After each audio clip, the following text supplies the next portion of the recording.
recordando épocas más heroicas de Conexionistas cuando hacíamos este tipo de grabaciones un poco más burdamente. Pero bueno, aquí estamos, Conexionistas, una emisión más. Y me da mucho gusto recibir a Fernando Zúñiga. Con él vamos a estar platicando de liderazgos autoritarios. Edgar, ¿cómo estás? Amigas, amigos de Conexionistas y amigos que nos siguen, pues mira, me da muchísimo gusto que Fernando esté de nuevo con nosotros. Le comentaba a él antes de comenzar que me gusta mucho su participación porque Fernando siempre trae otro tipo de conocimientos, ¿no? Otras ciencias para entender fenómenos sociopolíticos, porque creo, y creo que aquí estamos convencidos de que la ciencia política per se se ha quedado muy corta y se ha dormido, en mi opinión, en unos laureles que nunca tuvo, pero bueno, a pesar de que soy egresado y estudié esto. Pero vamos a entrar en materia, Fernando. Gracias primero por estar con nosotros y déjame un poco darle contexto a esta conversación porque es un tema que se ha puesto vigente, ¿no? Es un tema que hoy, este asunto de estos liderazgos férreos, autócratas, de perfil dictatorial, unos lo califican eh, de populistas. El caso es que tenemos la figura de liderazgo de una persona, hombres o mujeres, ¿no? Preferentemente hombres, y no es porque prefiramos nosotros, sino el dato histórico así lo indica, que necesariamente concentran el poder, pero sobre todo concentran la atención de la conversación ciudadana, de las reglas del juego político, y no tiene partido, porque esto no emerge necesariamente por izquierda, derecha, centro, sino tenemos estas figuras que parece, Fernando, que son primero una especie de figuras que no podemos evitar, que la sociedad necesita sí o sí unas figuras de esas para poderse mínimamente organizar. Parece ser que la sociedad se nos queda corta y es algo así como poco capaz para organizarse sin una figura de estas. Segundo, que lo que estamos viendo, ¿no? Las tendencias ahorita, sobre todo en Europa, en Estados Unidos y en pocos países de América Latina, básicamente tenemos tres, cuatro, son figuras que se identifican con una agenda conservadora de derecha y alguien se atreve a decir, bueno, en el caso, bueno, no que se atreva, sino claramente, como lo vimos con Mónica Uribe, derechas extremas, ¿no? Principalmente el caso europeo. Entonces, Fernando, ante este contexto, ¿cómo leer? ¿Cómo nos ayudas a interpretar lo que está pasando, lo que ocurre? Si esta es una especie de nueva oleada, ¿no? Si es algo inusitado, me parece que no. Y de todas maneras, en cualquiera de los casos, ¿por qué ocurre, Fernando? O sea, ¿qué elementos podemos entender desde tu perspectiva y desde tu experiencia que nos ayuden no solamente a explicar el surgimiento de estos liderazgos, sino a vernos como sociedad para saber qué hacer ante ello? Y pues muchas gracias porque estés con nosotros de nuevo. Claro que sí. Buenos días, Edgar. Buenos días, Fernando. Muchas gracias por la invitación y gracias a quienes nos escuchan por allá. Así es, mira, yo la verdad es que me apasiona mucho ver pues prácticamente cualquier tema desde el punto de vista de las ciencias del comportamiento, es decir, desde la perspectiva de la conducta, ¿no? ¿Por qué hacemos lo que hacemos y tratar de entenderlo? Y en este sentido, digo, lejos de hacer un tema muy académico aquí, sí me gustaría empezar por entender lo básico de la conducta, ¿no? Que es la personalidad, ¿no? Entonces, porque como bien lo señalas, este tipo de liderazgos que cada vez están más de moda, han existido toda la vida, pero pues hoy los vemos prácticamente en todos lados y volvieron a adquirir esta popularidad. Pero bueno, partamos entonces, como dicen desde el principio, ¿no? La personalidad. ¿Qué es la personalidad? Rápidamente. Eh, a ver, el principal motivo de toda la vida que existe en la Tierra, animales, plantas, cualquier ser vivo que exista, su principal motivo es propagar la especie. ¿Ok? Para eso evolucionamos, llevamos 6.000 millones de años de evolución desde la primera célula hasta ahora y todo se ha ido optimizando para sobrevivir y reproducirse. Punto. Y en eso están los seres humanos. Ahora, este aprendizaje de cómo sobrevivir durante la infancia, en el caso de los humanos, es lo que determina qué es la personalidad. Es decir, si yo crecí en un ambiente hostil o no hostil o eso, voy detectando amenazas y voy adaptando y aprendiendo cómo ser, ¿no? Como persona para sobrevivir de una mejor manera. Entonces, dentro de, digamos, la parte normal, natural, pues tienes gente extrovertida, introvertida, graciosa, seria, como quieras, ¿no? Estas características de la personalidad. Pero cuando existe una infancia, digamos, un primer aprendizaje de cómo navegar en este mundo, que es traumático, hostil, etcétera, se puede llegar a desarrollar lo que se llama un trastorno de personalidad, ¿no? Es decir, no sabemos, hay incertidumbre, actuamos o actúan quienes nos cuidaron, nuestros principales cuidadores de manera errática o amenazante, o nos enseñaron que todo es peligroso, etcétera. Entonces yo desarrollo, digamos, una conciencia de que el mundo es peligroso, de que tengo que hacer esto para sobrevivir, etcétera, y puede desencadenar en la edad adulta en un trastorno de personalidad, ¿no? Digo, sin entrar a una clase de psicopatología, te diría, hay 10 tipos de trastornos de la personalidad, y estos trastornos están agrupados en 3 grupos, los A, los B y los... Bueno, si nos vamos al tema autoritario, y hablamos de dictatorial o de líderes de culto, generalmente y estamos hablando de que casi todos comparten eh, un tipo de trastorno de personalidad que es del grupo B, y en especial 2 temas, que son el tema antisocial y el tema narcisista, ¿no? Son 2 trastornos de personalidad que van muy de la mano y que tienen ciertas características que comparten todos estos líderes autoritarios, ¿no?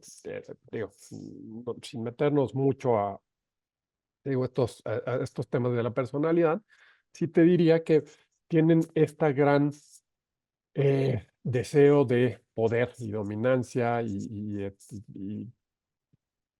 eh, son poco empáticos, son impulsivos, eh, tienen muy poco apego emocional, etcétera, ¿no? Son las características, digamos, que vendrían en el libro de diagnóstico.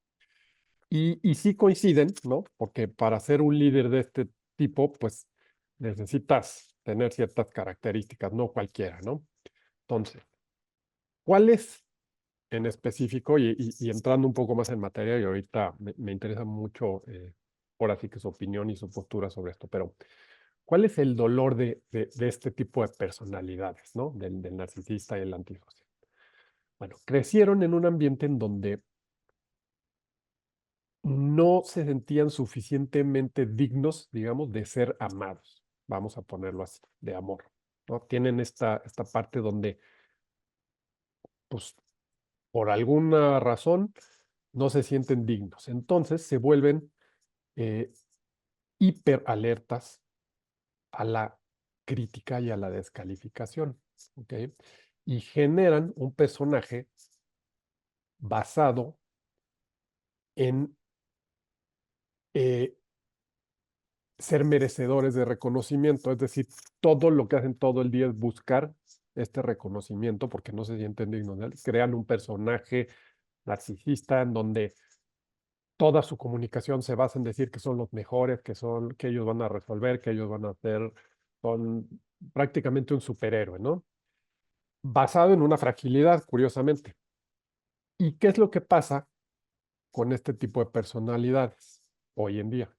Que son verdaderamente buenos para conseguir posiciones de poder, ¿ok? Porque tienen 2 características principales. Una es, si me reconoces y todo el día me dices y me validas, eres mi mejor amigo, ¿no? Pero si me criticas, eres mi peor enemigo. Y como tengo todas estas características de sociopáticas, ¿no? De poco nivel emocional, soy capaz de llegar mucho más lejos para conseguir una posición de poder que cualquier otra persona, ¿no? Se dice por ahí que los líderes, la diferencia entre un buen líder y un mal líder es la motivación que tienen para obtener el poder. Es decir, hay una característica evolutiva, ¿no? A, a conseguir una posición de estatus dentro de mi grupo, ¿no? Que puede estar basada en ayudar a mi grupo. Es decir, si yo le aporto algo a mi grupo, si soy el mejor cazador de mi grupo me cuida, eh, tengo ahora sí que mayor posibilidad de reproducirme, soy atractivo para los demás, duermo en el fondo de la cueva, etcétera, ¿no? Porque aporto un valor a mi grupo. Esto te hablaría de un liderazgo sano. El otro tipo de liderazgo que presentan los líderes autoritarios es: me siento tan roto internamente y tengo tanta necesidad de validación que necesito una posición de poder para que todo el día me estén diciendo, ¿no? Para sentirme lo suficiente. Y entonces aquí es donde cambia absolutamente la postura, porque por un lado, yo te puedo decir, hay presidentes buenos y hay presidentes malos, pero cuando llega una persona autoritaria o un dictador, bueno, pues ya estamos entrando a otro terreno y generalmente te digo, estas son las características. Ahora, ¿qué pasa con cómo operan? Decíamos, o estás conmigo y ¿qué hago para que estés conmigo? Estos líderes tienen unas características propias en donde, si tú te fijas, no se meten a las propuestas de manera profunda, ¿ok? En vez de decirte, oye, tengo un plan para la migración, ¿no? Te dicen, voy a construir una pared, punto. Tengo un plan para la seguridad social, ¿no? No lo tengo, sino tengo un bosquejo, ¿no? Como decía por ahí en el debate. Entonces, son soluciones muy simples, muy fáciles, no se meten a esto, pero lo que hacen, y esta es la clave del autoritario para llegar al poder, es validar el dolor de un grupo de gente. Es decir, no necesito decirte que voy a resolver los problemas. Lo único que te tengo que decir es que me identifico contigo, soy como tú, soy una víctima, y del otro lado hay alguien que es el malo y que es quien nos está oprimiendo, porque generalmente los dictadores se ponen en la parte de víctima, que es esta parte de que son hipersensibles a la crítica, etcétera. Y entonces se identifican y se genera lo que se llaman las supercategorías, ¿no? Siempre hay unos buenos y unos malos. Y cuando los buenos, entre comillas, las víctimas, pobres de nosotros, somos más, pues entonces accedo al poder. Entonces buscan grupos como los pobres, la inseguridad, los que están en peligro, el desempleo, etcétera.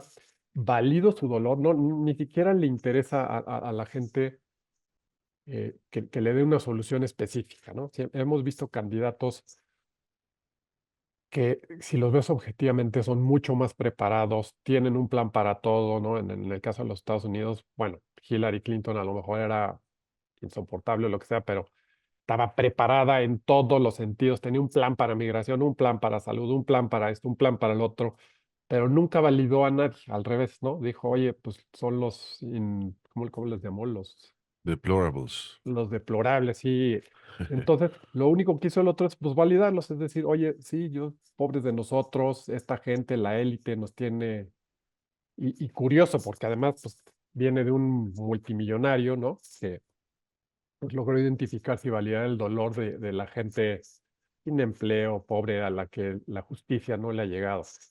Entonces, te digo, ni siquiera se necesita gran profundidad en propuestas, sino una personalidad dispuesta a llegar más allá que cualquier otro. Y ese es el éxito de este tipo de personas.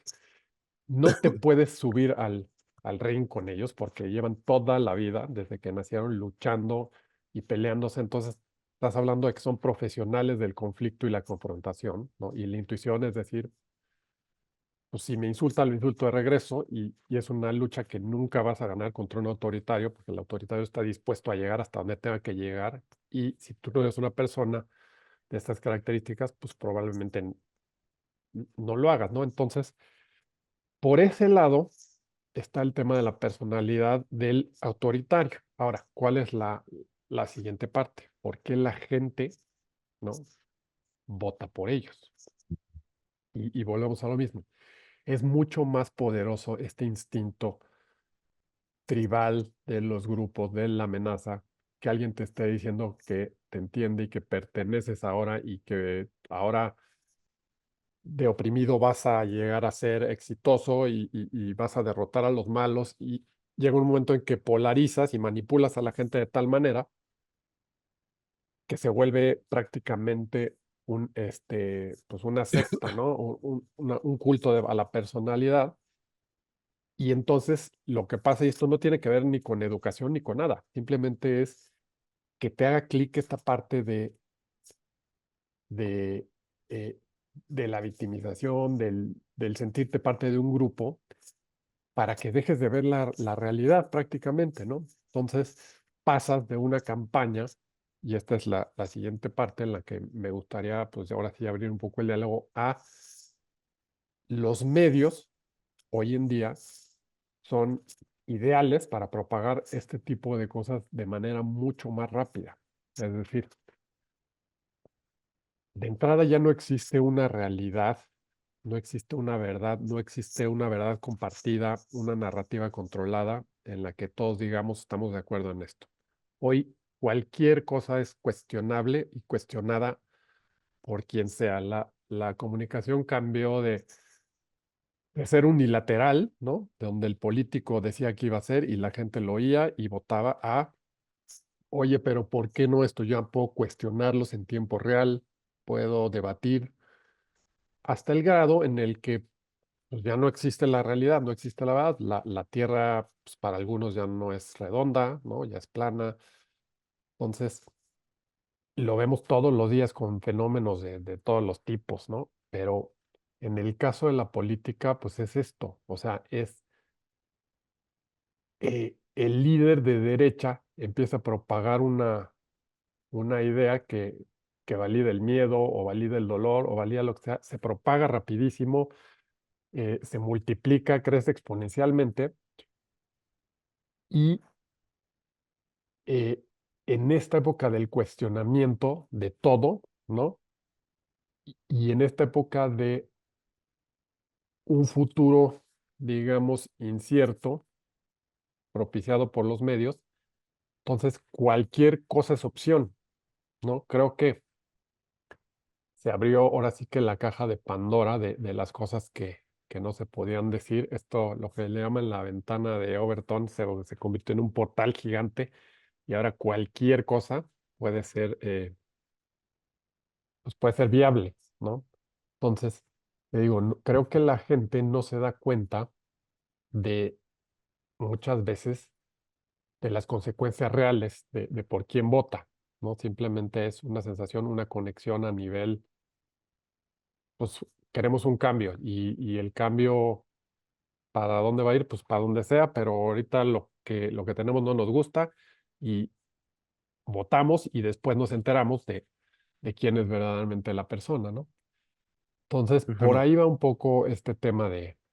híjole, Sí, sí, yo que dijiste algo bien importante. Primero hay una conexión con el dolor del otro. 100%, Es sí. decir, este asunto de identificar qué es lo que te duele y Ujú. desde ahí te voy a hablar porque por lo que dices, pues este tipo de liderazgo no le interesa resolver el dolor porque se deja de conectar. Lo Sí, resuelve y se acabó la conexión. Me parece que es algo importante a notar. Ahora, en toda esta conversación, y a ver, les digo a los dos, hay varias como premisas. Primero, que hemos sido, somos y seremos absolutamente manipulables. O sea, no hay defensa, nos duele algo y a todo mundo le va a doler algo.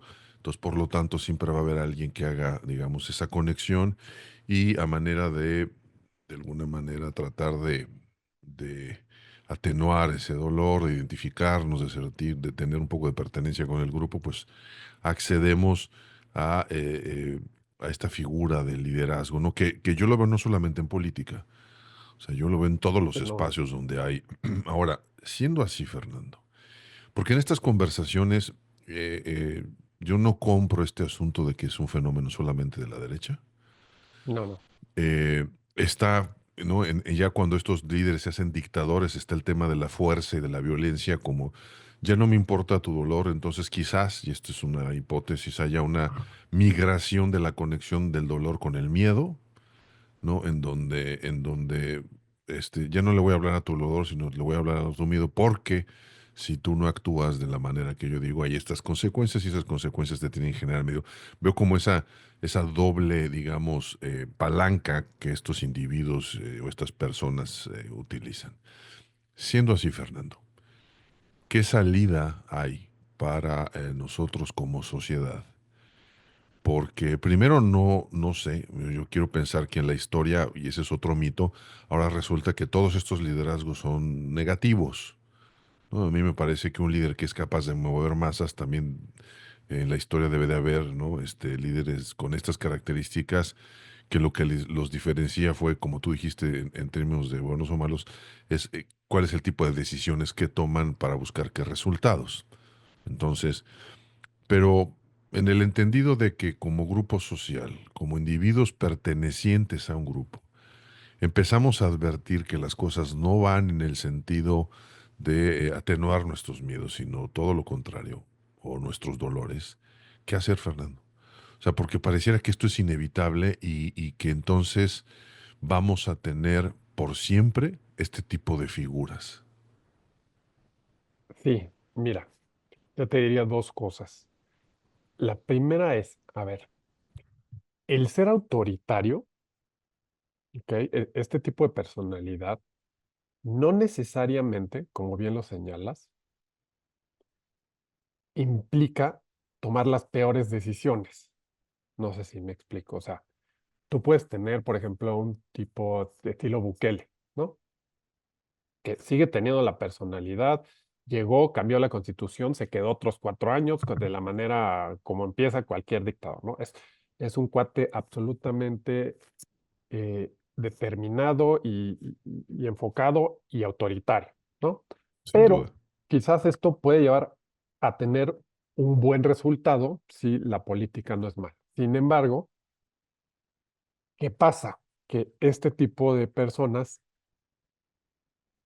eh, de lo que hablamos, es al buscar esta validación y eso, una vez que llegan a este puesto de poder, es bien difícil que lo dejen, porque sería literalmente es, oye, yo tengo tantos instintos de buscar una validación que cuando la obtengo, renunciar a ella me parece casi imposible. Entonces, ahí es donde empieza el tema del extremo más, ¿no? De dictadores, etcétera, etcétera. En el caso de Estados Unidos o de México incluso, pues sí, el deseo de quedarse ahí va a estar y ahí está, pero pues si tienes una democracia suficientemente fuerte, pues quizás sobrevivió para que no se dieran los cambios tan rápidos para que la persona se pudiera quedar ahí de por vida o lo que sea, ¿no? Tienes un poder legislativo, un poder judicial, que ahora, bueno, pues prácticamente ya no, pero para allá iba la cosa. Entonces es difícil que la gente renuncie al poder. Ahora, las acciones que tome ya en el poder, pues mira, no necesariamente todas son de ultraderecha o de ultraizquierda. Este tipo de personalidad se caracteriza por ser pragmático, ni siquiera Ya, sí. generalmente es de izquierda o de derecha. O sea, primero es este drive, ¿no? De llegar al poder. Y luego, bueno, es tu ideología. Si fuiste educado en la ultraderecha o porque no, tus cuidadores eran neonazis o nazis, pues evidentemente lo uses de manera mucho más perversa. Pero eso es otra cosa. Yo creo que hoy en día este tipo de personas, pues más bien se alinea, ¿no? A lo que la gente quiere oír y a lo que percibe, no a la derecha ni a la izquierda, ¿no? Entonces los encontramos, yo diría, de todos los tipos, por un lado. Por otro lado, ¿qué podemos hacer? Y esta parte, pues sí, es un poco,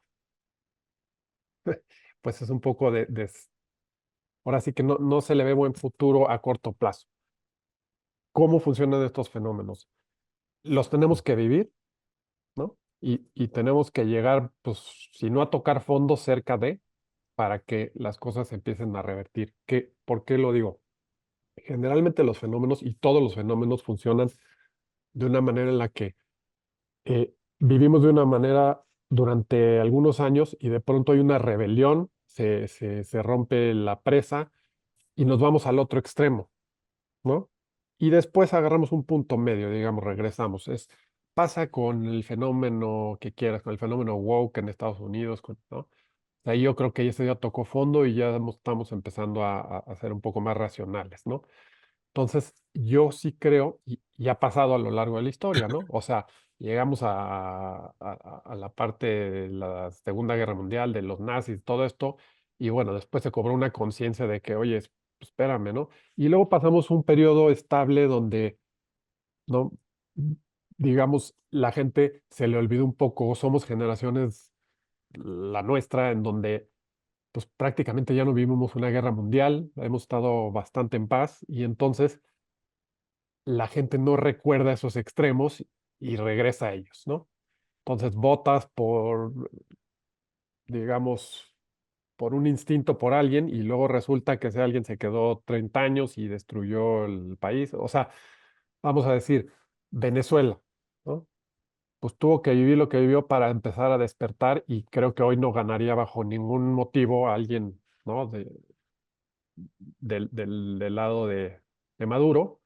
Sin embargo, bueno, pues no hay elecciones, pero creo que están listos para regresar al centro o al otro lado incluso. Entonces, te diría que no hay mucho que hacer en sentido de evitarlo, porque estos líderes de verdad hoy en día se presta para que lleguen de manera mucho más rápida. Incluso antes, pues tardaba años en propagarse una narrativa, una idea, una rebelión, lo que sea. Y hoy, en cuestión de meses, ¿no? Tenemos cambios en Brasil de izquierda a derecha y luego de regreso y luego para un lado y para otro, ¿no? Entonces, te digo, creo que ahora sí que mm, habrá uno o dos casos que tendremos que tomar como ejemplo de decir, "Ok, a ver, espérense, no hagamos lo siguiente", porque te podría listar varias cosas que son muy reconocibles, ¿no? Para no votar por alguien así, ¿no? Desde el lenguaje, Ujú. lo mismo que hemos hablado aquí, de cómo reconocerlos, pero Sí, no es suficiente, no tenemos ese chip de anticipar lo que vaya a suceder si votamos por X o Y persona, ¿no? Hasta que lo vivimos. Y Hay te que digo, tragarse la medicina, no pues hay de sí, otra. desgraciadamente sí, ¿eh? No, Porque te bueno, es digo, lo que pesa es. mucho más esta conexión y eh, esta validación de la gente y esta manipulación, como bien la señalas, y que dejas de ver la realidad literalmente. Una de las características claro. es esta. O sea, cuando a ti alguien te dice que estás en un culto, ¿no? Sería el extremo. Ujú. Tú lo ves de fuera y dices, oye, te están maltratando, están abusando, te están marcando, y sigues feliz en el culto. Y que no ves la realidad. No, no la ves. Literalmente no tienes la capacidad de ver la realidad, porque Claro, cuando estás bajo una advertencia de amenaza, lo único que ves es la amenaza. Y el salirte de ahí es justo el peligro que te está diciendo el líder, ¿no? O sea, si no vuelves a votar por mí, se va a acabar el mundo. Si tú te fijas en los discursos de la elección que acaba de pasar en Estados Unidos, ujú. era por los dos lados, ya un radicalismo de, si no ganan mi grupo, es la última elección que va a haber, Sí, se se acaba el acabó la mundo. democracia, ¿no? Y los dos tenían el mismo discurso, y si perdemos, se acaba el mundo y viene la tercera guerra. Y entonces, bajo ese tipo de discurso y de amenaza, no ves la realidad, no, o sea, literalmente no tienes la capacidad. Hay muchos modelos basados en el comportamiento, ¿no? Claro, Que hablan de esto, de dónde están los bloqueos mentales, físicos, para no ver la realidad y seguir votando por ciertas cosas. Entonces, pues claro. sí, desgraciadamente, hasta que no lo vuelves a vivir y Mm. tocas fondo o llegas a un Ujú. extremo, pues es difícil evitarlo. Ahora, aquí yo siempre he puesto el ejemplo del caso de Orson Welles, aquel en que anunció que venían los extraterrestres y todo el mundo se asustó y todo lo ocurría. Entonces, ¿qué? Pues la radio era muy joven, la radio todavía te podía sorprender con este tipo de cosas. Una radio que también utilizaron muy bien los nazis y demás, después se pasaron al cine, pues para promover el mensaje, ¿no? Como tú lo comentas, ¿no? Ponerse del lado de las minorías vulnerables, etcétera, etcétera, etcétera. Pero lo que voy es esto, tú comentas que uno de los grandes auxilios han sido los medios, yo diría las redes sociales. Esta utilización de redes sociales para impartir todo este tipo de mensajes, pues obviamente es lo que les ha dado y lo que les sigue dando. ¿Por qué? Porque vimos qué tan fundamental es que Donald Trump tuviera su propia red social, ¿no? Y después el regreso de Elon Musk para abrirla y que cada quien diga lo que diga, pero al final de cuentas se transforma en una, pues ahora sí que en una caja de resonancia para, para estas ideas, ¿no? Eh, Regresando al ejemplo de La Guerra de los Mundos de Orson Welles, de H.G. Wells, algún día aprenderemos a utilizar las redes sociales, a entender que las redes sociales potencian cosas, se transforman en cajas de resonancia o simplemente, como decían los del circo, ¿no? Creo que Barnum lo decía, que pues van a seguir naciendo gente que sin la capacidad para llegar a este tipo de conclusiones. ¿Cómo la ves tú desde el punto de vista, pues ahora sí que de la historia y de tu conocimiento? Y mira, te diré dos cosas. Uno, mientras sigamos optimizando para el negocio, Mm, al revés, cada vez va a ser peor. ¿Por qué? Porque las redes los sociales están diseñadas para que pases más tiempo en ellas, ¿no? Entonces, los algoritmos cada día se optimizan más de para acuerdo. que... ¿Y qué es lo que más eh, atrae a la gente? La controversia, el conflicto, la discusión, ¿no? Entonces, si me preguntas hoy en día,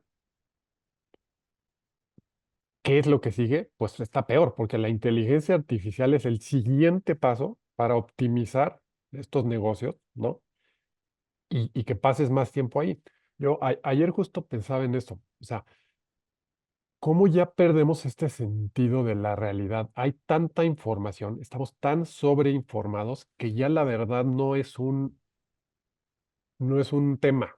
No sé si me explico. O sea, este tema que está viendo ahorita de los drones, ¿no? En el noreste de los Estados Unidos, es una locura cómo está en redes sociales, es una locura la cantidad de versiones, conspiraciones que son, oye, no, es que es una desviación porque el tema de que mataron al CEO de la aseguradora y entonces están, o sea, te encuentras 200 versiones y si tú le das clic a una, te llegan otras 8 explicaciones y eso lo que hace es que a nivel cerebral no encuentre fricción para ser recibido porque si yo creo en algo y todo el día me estoy reafirmando en lo que creo, pues no, ahora sí que mi cerebro no necesita tantos recursos, ¿no? Como para educarse, como para... Entonces, sí, yo te diría, ¿cuál es la solución? Ah, la solución es verlo bajo la teoría de la navaja de Ockham, ¿no? ¿Cuál es? Ahora sí que la solución más sencilla es generalmente la real. Y en este sentido, por ejemplo, de los drones, pues, ¿qué te diría? Oye, a ver, ¿qué es más viable? ¿Que sean extraterrestres o que sean humanos? Pues que sean humanos, ¿no? De entrada. Dos, llevan 3 semanas sobrevolando un área y de esa área de Nueva Jersey empezaron a irse a Pensilvania y ahora están acá, ¿no? Están abriendo el área. Entonces, ¿qué representa eso de la manera más simple? Pues que están buscando algo, ¿no? En un área cada vez más amplia. Tres, este, ¿por qué el gobierno de Estados Unidos no está dando una explicación? ¿No? El gobernador de Nueva Jersey salió a decir, oigan, diga qué pasa, ¿no? No, no, no se preocupen, no es peligroso, pero no sabemos qué es. Entonces, eso implica que la realidad es más peligrosa que decir la verdad ahorita. No sé si me explico. O sea, sería más riesgoso decir, oye, son naves de Estados Unidos que están buscando un objeto muy peligroso, ¿no? Ajá. O sea, el sacar una versión sería más peligroso que decir no sabemos, pero no son peligrosos, ¿no? Entonces, ¿cómo sabes que no son peligrosos si no sabes qué es? Entonces, si juntas esas tres características, pues digamos, la navaja de Ockham te diría, pues son del ejército de Estados Unidos, están buscando algo, un objeto muy peligroso. y no pueden decir qué es porque el objeto es tan peligroso que sería no sé. Si te vas a ese tipo de lógica, ¿no? Que no quiere decir, a lo mejor son extraterrestres, pues, pero pues, sería mucho más, digamos, complejo y menos probable que fueran extraterrestres, ¿no? Sin Claro, embargo, al existe tanta información y es tan atractivo el explorar para la mente cosas nuevas y aliens y teorías de la conspiración y esto y el otro, que llega un momento en que ya no existe una verdad, digamos. La verdad social que compartíamos, pues ya, ahora sí que ya no es un tema, ya no está en la balanza de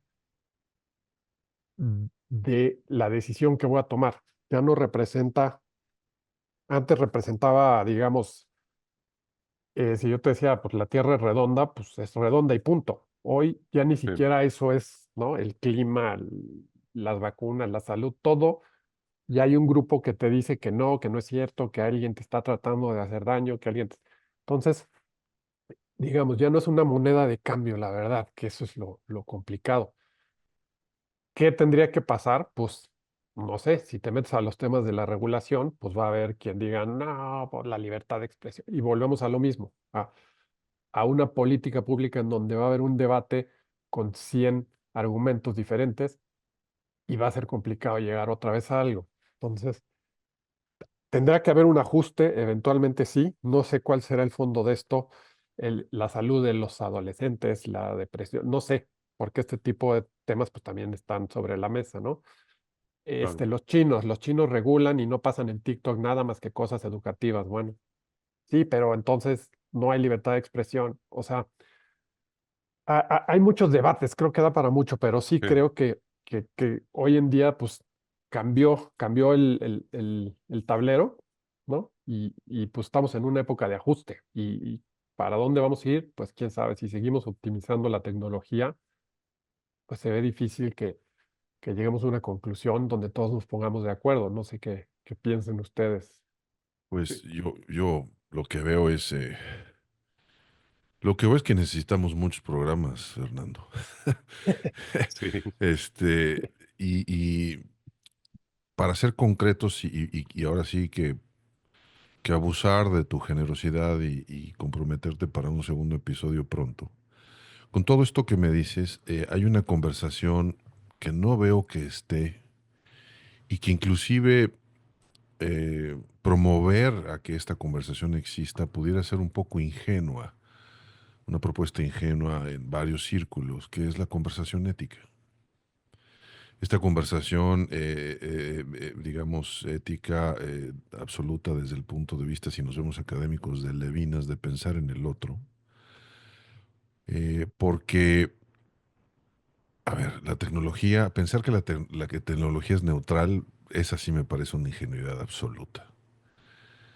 Lo mismo que, o sea, cuando hablamos de estas figuras del hombre que crece, ¿no? Con estas carencias y que después las transforma en habilidades para convertirse en líder, etcétera, etcétera, y en el momento que toma posiciones de poder, hay esta sensación de que él es solo, de que todo se le ocurre a él, de que todo, y que él es capaz de hacer todo su campaña. Pero a mí me parece que alrededor de él hay estos individuos que saben esto que tú acabas de comentar. Es más, es parte de tu ejercicio profesional, Claro. Fernando, Ujú. en donde la sociedad no llama a cuentas a todos estos individuos que dicen vamos a utilizar la tecnología para generar psicosis social, ¿no? Construir más miedo. Y entonces estamos tan comprometidos con el espectáculo y con apaciguar nuestras propias ansiedades y miedos, que estos sujetos, compañías inclusive, pasan desapercibidos con carta blanca para hacer lo que se les pegue la gana. Ah, Entonces, me gustaría tú, porque además tienes esa experiencia, y no estoy pensando necesariamente en prohibiciones ni nada extremo, pero cómo, y quizás valga la pena dejar esto para un siguiente programa, cómo empezar a introducir esta, digamos, conciencia ética, ¿no? En estos creadores y tomadores de decisiones, porque si no me parece que podemos volver a vernos en 10 años y vamos a estar hablando de lo mismo, quizás como ya dijiste, de manera más grave, ¿no? Con cosas más agravantes. En fin, te pongo esa provocación en la mesa para una siguiente conversación y Sí, pues sí. por lo pronto agradecerte que hayas estado con nosotros, eh, que contribuyas con justamente, ¿no?, esta experiencia que tienes y esta otra manera de ver fenómenos políticos que me parece que hoy han superado absolutamente la ciencia política. Entonces, Fernando, muchas gracias por estar con nosotros. Al contrario, muchas gracias a ustedes y sí digo, quedamos pendientes y creo que sí, ¿eh? Hay por ahí, ya lo plantearemos, pero justo eso me ha ocupado. A ver, pues está todo esto, pero ¿qué podríamos hacer, ¿no? Para salir un poco de este círculo en el que, pues incluso cada vez se ve peor, ¿no? Pues la Exacto, tecnología va a avanzar exacto. y va a estar complicado, pero bueno, yo creo que en cuestión vamos a despedirnos con una nota un poco más positiva, ¿no? Para no irnos en esto. Exacto. Te diría que Exacto. la naturaleza humana, digamos, si apelamos a esta parte evolutiva y de la naturaleza humana, eh, nos va a ir mejor. O sea, tenemos ese chip de que si a ti te va bien, a mí también me va bien. ¿Me Mm, explico? O sea, todos los animales o los mamíferos compartimos esa característica de decir, oye, a ver, hay un lobo herido, esperemos todos a que se recupere porque si nos unimos vamos a ser más fuertes, no lo dejamos morir. Este chip, digamos, esta característica humana, ¿no? No ha sido explotada, todo ha sido competencia y falta, no sé si sea la democracia participativa, la democracia social o lo que sea, pero falta explotar una política de lo que en biología evolutiva se llama la cooperación, ok, ¿no? Cambiar interesante. esta cultura de decir, ¿sabes qué? Si a ti si a tu vecino le va bien, a ti te va a ir mejor. Si, si tú El otro compites con primero que él, yo. ajá, y le empieza a ir mal a él, al rato él se va a convertir en el problema. Interesante. Y eso es algo que se puede abordar, o por ahí Venga, podemos hablemos, empezar. hablemos de eso en un siguiente Listo, episodio. pues muchísimas gracias, saludos. Perfecto, Fernando, muchas gracias. ¿Cómo te encontramos? ¿Cómo sabemos de ti en redes sociales para seguirte? Estoy en estrategiapolítica.mx. Ahí Perfecto, están mis datos y eso. ¿Vale? magnífico, muchas gracias. Y nosotros somos Conexionistas en X y en Facebook, que nos encuentran en Spotify y en YouTube como Conexionistas México, y también en Telegram somos Conexionistas hacia secas. La música que estamos escuchando es música de Alejandro Sabor, te lo encuentran en YouTube, y el diseño es de Sofía Reynoso, ya lo encuentran en Facebook y en X. Muchas gracias, nosotros somos Conexionistas. ¿Te pareció interesante este video? ¿Quieres ver y escuchar más contenido de este tipo? Conviértete en un patrocinador de Conexionistas. Visita nuestro Patreon y escoge la manera en que tú puedes ayudarnos a seguir creando contenido de calidad. Encontrarás la liga en la descripción de este video. No lo olvides, con tu patrocinio puedes ayudarnos a realizar más contenido de calidad, contenido de Conexionistas.